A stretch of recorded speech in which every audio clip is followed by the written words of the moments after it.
Giống như bao người mẹ khác, khi Karen biết mình mang thai, cô không chỉ chuẩn bị quần áo sơ sinh, nôi, củi và căn phòng nhỏ sơn hồng nhạt mà còn chuẩn bị trái tim cho cậu con trai 3 tuổi tên Michael. Karen kể với Michael rằng em bé trong bụng là một cô gái. Từ đó, cậu bé thường áp tai vào bụng mẹ, thì thầm rồi hát bài You Are My Sunshine bằng giọng ngọng nghịu nhưng tràn đầy yêu thương. Cậu không hiểu mang thai là gì, chỉ biết trong bụng mẹ có em gái của con. Thai kỳ diễn ra bình thường cho đến ngày Karen chuyển dạ. Cơn đau dồn dập 5 phút một lần, rồi 3 phút, rồi 1 phút, nhưng có điều gì đó không ổn. Cuộc sinh kéo dài hàng giờ, cô bé ra đời trong tình trạng nguy kịch, tiếng còi xe cứu thương xé tan mọi ước mơ màu hồng. Em bé được chuyển ngay đến phòng chăm sóc đặc biệt tại bệnh viện St. Mary ở Knoxville. Thời gian trôi qua trong im lặng căng thẳng, bác sĩ khẽ nói hãy chuẩn bị cho điều xấu nhất. Từ việc trang trí phòng cho con gái, Karen và chồng chuyển sang liên lạc với nghĩa trang, từ chờ tiếng khóc đầu đời đến chuẩn bị đám tang. Michael không hiểu sao mẹ khóc nhiều, chỉ hỏi con có thể vào hát cho em nghe không? Trẻ em không được vào phòng NICU, nhưng bản năng người mẹ không cho Karen chấp nhận. Đến tuần thứ 2, khi tình trạng em bé ngày càng xấu và Michael vẫn nài nỉ, Karen quyết định đưa con trai vào dù trái quy định. Cậu bé mặc bộ quần áo rộng thùng thình, trông như một giỏ quần áo di động. Y tá trưởng phản đối dữ dội, đưa bé ra ngoài, trẻ con không được vào đây. Karen nhìn thẳng vào mắt bà, con trai tôi sẽ không rời khỏi đây cho đến khi nó hát cho em gái mình nghe. Michael được bế đến bên lồng kính, em bé nhỏ xíu, dây chuyền chằng chịt, hơi thở mong manh. Cậu đứng nhìn một lúc rồi cất tiếng hát You Are My Sunshine, My Only Sunshine, You Make Me Happy, When Sky Are Grey.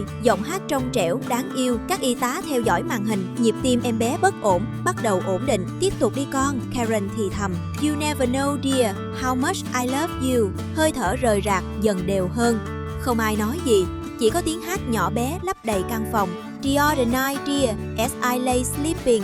Em bé thả lỏng, như chìm vào giấc ngủ yên bình. Please don't take my sunshine away.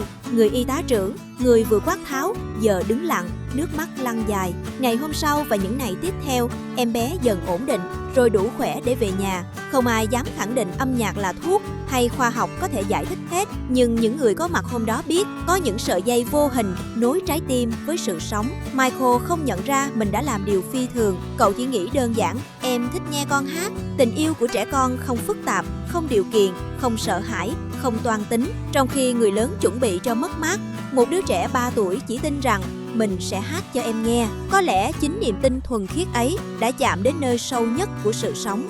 Phép màu không luôn ở nơi xa xôi, đôi khi nó bắt đầu từ một bài hát ru, một bàn tay nhỏ nắm bàn tay bé hơn, một giọng hát trong veo giữa phòng bệnh lạnh lẽo. Sự kỳ diệu của tình yêu thương không nhất thiết phá vỡ quy luật tự nhiên, nó chỉ nhắc nhở rằng trong những khoảnh khắc mong manh nhất, điều giữ con người lại với nhau không phải máy móc mà là trái tim. Và nơi nào có tình yêu chân thành, nơi đó vẫn còn cơ hội cho điều kỳ diệu.